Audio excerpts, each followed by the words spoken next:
Halo guys, anda bersama saya dalam rancangan Santuy Geografi KSSM SPM episod 31. Okey, dalam episod kali ini kita masuk tajuk yang baru iaitu bab 12, Pertumbuhan Penduduk Dunia. Dan apakah fokus kita dalam episod kali ini? Ada dua, iaitu yang pertama diharap murid dapat menjelaskan konsep pertumbuhan penduduk, dan yang kedua diharap murid dapat menjelaskan faktor yang mempengaruhi pertumbuhan penduduk. Okey, kita lihat apakah konsep pertumbuhan penduduk. Yang pertama, konsep pertumbuhan penduduk ini merujuk kepada perubahan bilangan penduduk yang sedang berlaku di kawasan tertentu. Okey, apa contoh kawasan tersebut? Tidak kira sama ada adalah kawasan setempat, ataupun di dalam negeri, ataupun di dalam negara, ataupun melibatkan satu dunia. Dan biasanya konsep pertumbuhan penduduk ini melibatkan kadar kelahiran dan juga kadar kematian penduduk.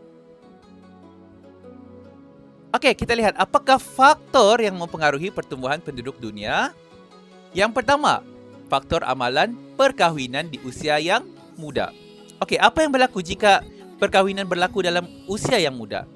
Ia akan menyebabkan kadar kesuburan tinggi, terutamanya kepada perempuan. Apabila perempuan berkahwin di usia muda, mempunyai kadar kesuburan tinggi, maka ia akan lebih berpeluang untuk mendapatkan anak yang ramai.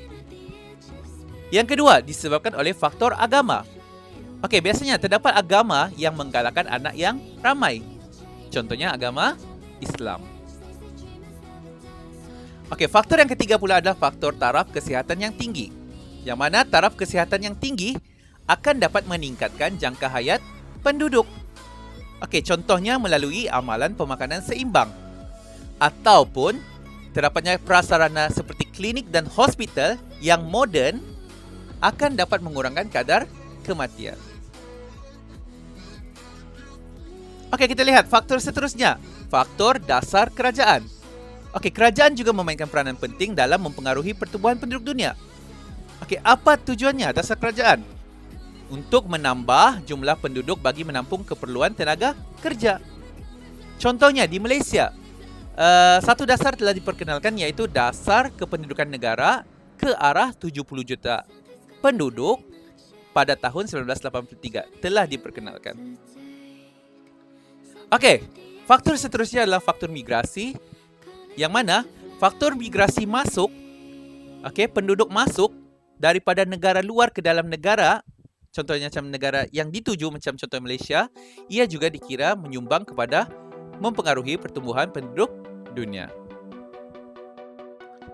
Okey, faktor yang seterusnya adalah faktor bencana alam seperti tsunami yang meragut banyak nyawa.